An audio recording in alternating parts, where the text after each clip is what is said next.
Sans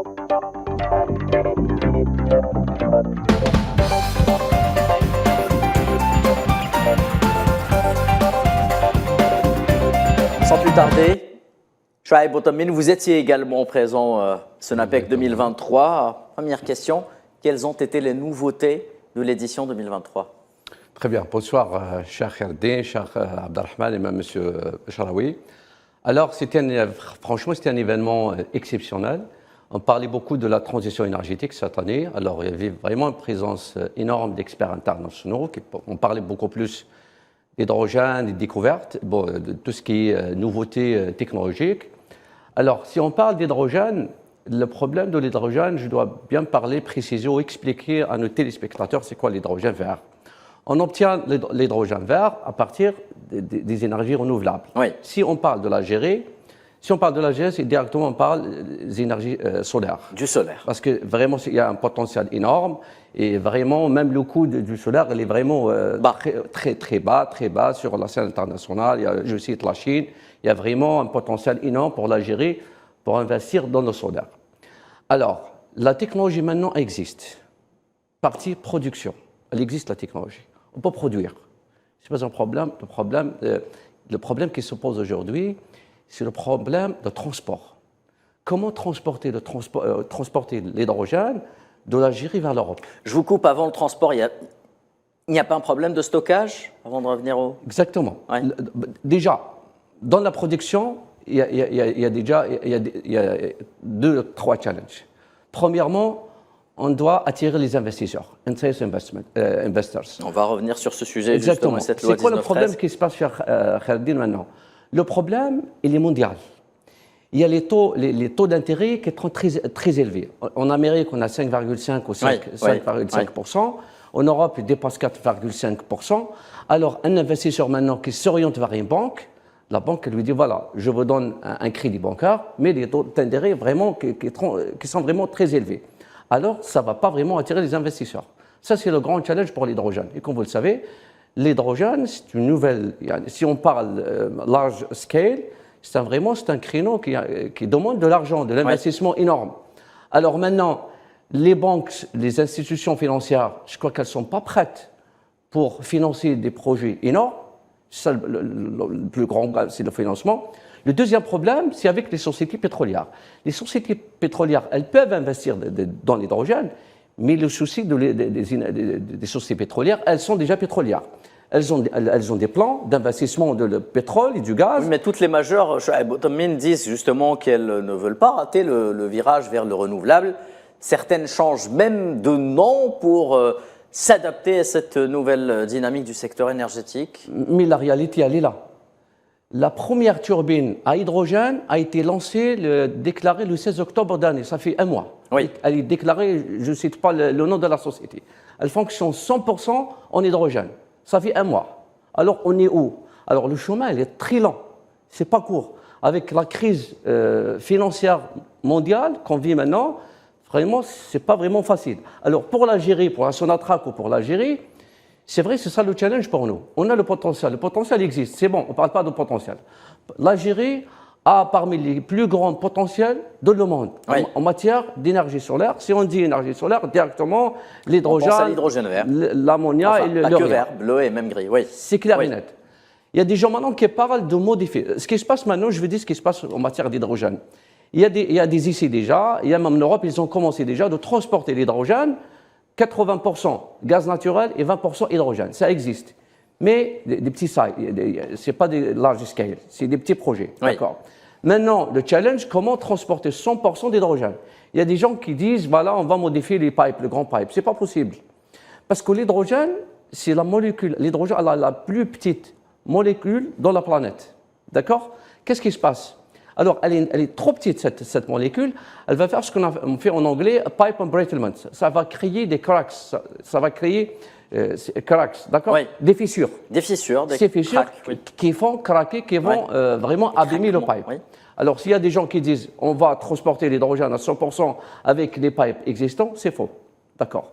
Alors, c'est ça le challenge maintenant. Est-ce que les pays consommateurs, les Européens pour nous par exemple, c'est le potentiel. L'Europe qui cherche qui cherche à consommer d'ici 2030 20 millions de tonnes. Elle cherche, les estimations disent qu'elle veut produire l'Europe 10 millions de tonnes et elle va importer 10 millions de tonnes. Alors l'Algérie, elle est favorite pour faire ça.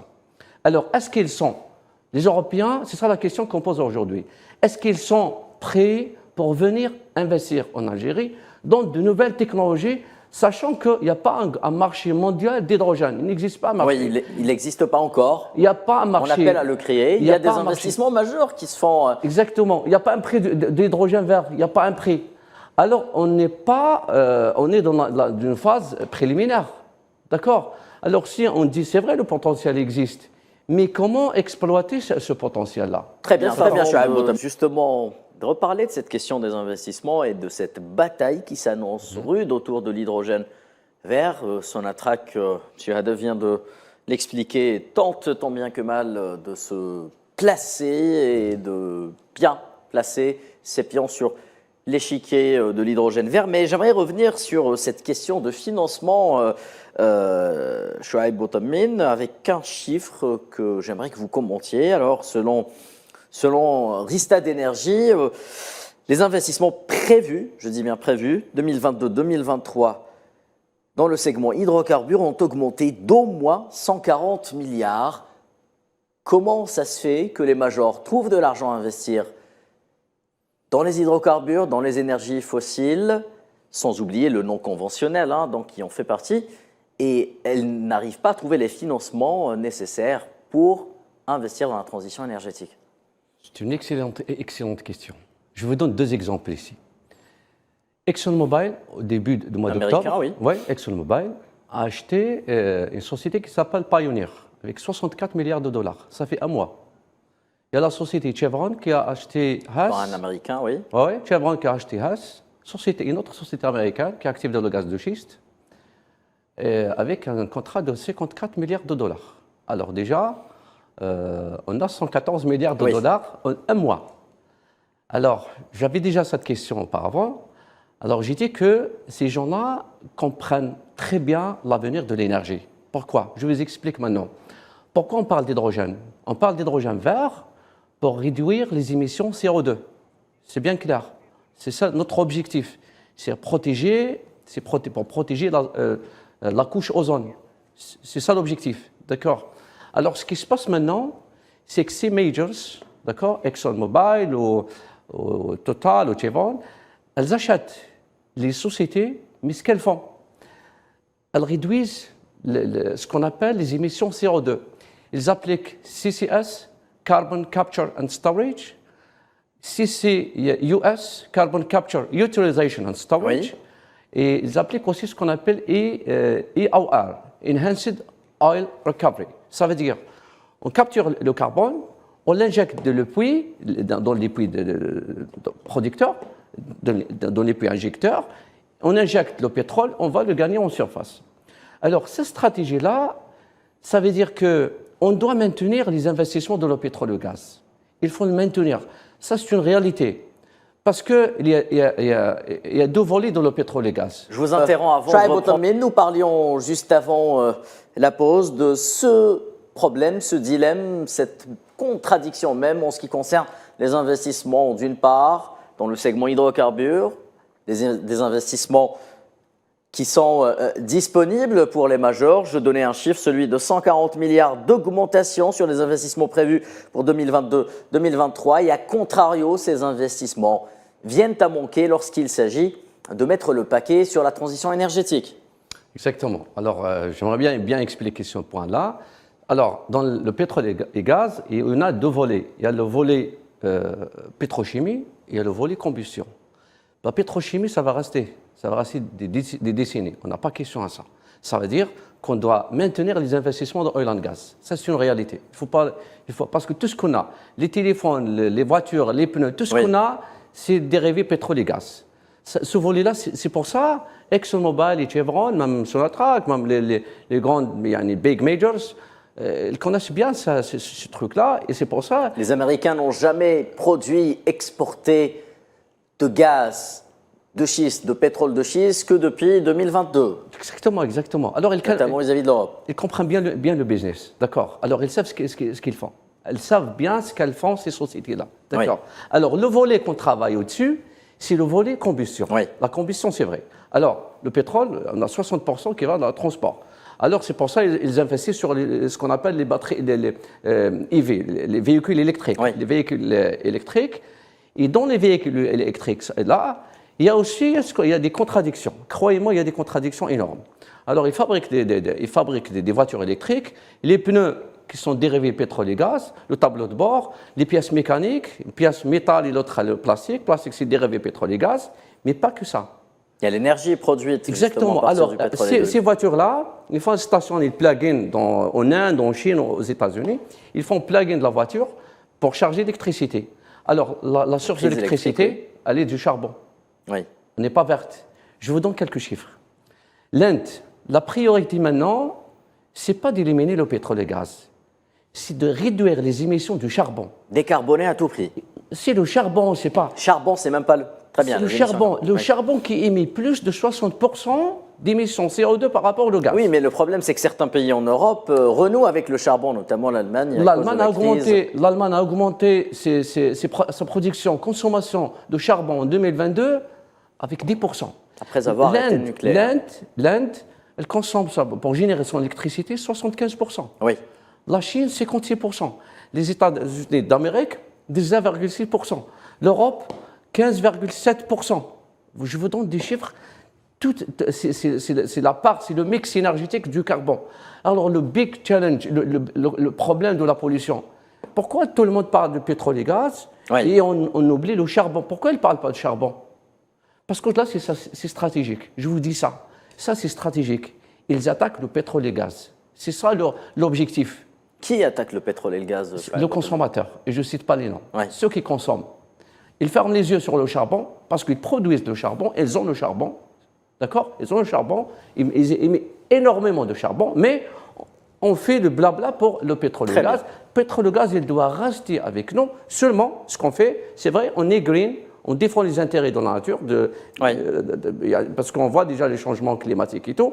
On travaille sur la combustion. Mais on travaille sur la combustion, réduire tout ce qui est combustion, les émissions, c'est vrai, mais avec des choses logiques. On ne fait pas une voiture électrique, mais on fait plug-in avec une source d'énergie qui est charbon. Laissez-moi voir votre avis. Néanmoins, parlons un peu de Sonatrach. Sonatrach a fait le choix, justement, d'aller beaucoup plus vers un mix énergétique qui fait la part belle à toutes les sources d'énergie fossiles, mais également renouvelables, parce que tout simplement, il y a le souci de la décarbonation auquel réfléchit beaucoup en ce moment Sonatrach. Vous étiez justement au NAPEC 2023. Quels sont, selon vous, les partenaires avec qui Sonatrach pourrait justement travailler à court, voire moyen terme, en sachant que l'Algérie, quoi qu'il arrive, a son plan justement pour l'énergie solaire à l'horizon 2030, les 15 000 mégawatts à produire coûte que coûte à l'horizon 2030 à partir de solaire. 35 à partir de solaire. Très bien. Je vais dire une chose. Dans le domaine énergétique, l'avenir est réservé à deux sièges. Il y aura deux sièges de l'avenir. Ceux qui investissent dans les énergies renouvelables et ceux qui investissent aussi dans le domaine des énergies fossiles, mais avec moins d'émissions CO2. Sonatrach, elle est dans cette voie. D'ici 2030, moi je ne fais pas Sonatrach, mais Sonatrach développe des projets pilotes de décarbonation depuis 2007. Elle fait des choses énormes, Sonatrach. Elle a bien réduit ce qu'on appelle les gaz torchés. Torchés de gaz. Voilà. D'ici 2030, Sonatrach, dans une conférence au Biarran, la région de Biarran, ils ont déclaré maintenant Sonatrach qu'ils réduisent les gaz torchés d'ici 2030 à moins de 1%. Alors, c'est des efforts énormes. Maintenant, il y a des travaux dans les raffineries, parce qu'une fois les raffineries se vieillissent, ce qui se passe, il y aura plus d'émissions de carbone. Alors, il y a des travaux de rénovation qui se font d'une manière périodique. Ce qu'on pourra faire aussi sur les chantiers, par exemple, moi, je suis ingénieur de formation. Ça fait 20 ans que j'ai commencé ma carrière professionnelle. Au début de ma carrière, j'ai utilisé des méthodes un peu classiques. Oui. D'accord? Je perds Traditionnel. Traditionnelles, des méthodes très dans le forage horizontal par exemple, des méthodes très traditionnelles et je perdais beaucoup de temps pour arriver à mon target. Les dernières années, en 2012-2013, on avait des technologies qui existent maintenant dans certains petits temps, dans un laps de temps très court, je faisais pas mal d'opérations. Alors, c'est grâce à quoi? Grâce à la digitalisation, grâce à la nouvelle technologie, parce que si je garde « if I save time », ça veut dire « I save energy ». Oui. Et Sonatrach a déjà opté à pas mal de technologies. Il y aura, je crois, un projet de carbon capture au niveau de Barking, CCS. Exactement. Il y a des projets, il y a le EOR, il y a des discussions, je crois, dans ce sens-là. Enhanced Oil Recovery, je crois qu'il y a des discussions de ce sens-là. Il y a même des discussions avec des partenaires étrangers. Je cite à titre d'exemple les partenaires norvégiens, sans citer le nom de la compagnie. Oui, bien sûr. Equinor, disons-le, voilà, partenaire de Sonatrach, en ce qui concerne des projets de décarbonation et de lutte contre le torchage de gaz. Exactement. Et je vous dis une chose. Le dernier 1st of October, le dernier octobre, 1er octobre, oui. le dernier, l'Europe a fait ce qu'on appelle CBAM. Les CBAM, c'est quoi CBAM? Carbon Border Adjustment Mechanism. C'est une régulation, c'est une loi. Qu'est-ce qu'ils disent? On va interdire. Alors, si vous vendez un produit à l'Europe, ils vous disent donnez-moi votre produit, mais combien des émissions CO2? Oui. D'accord?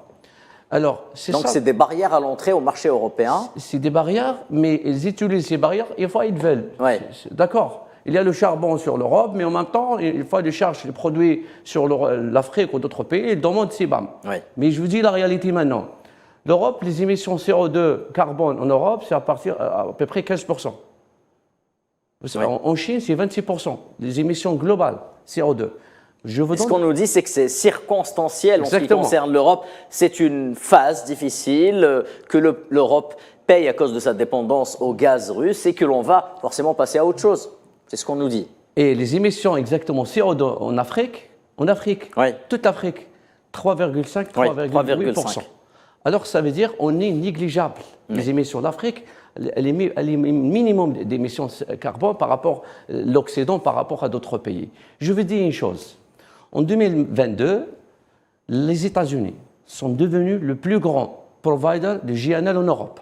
70 milliards de dollars.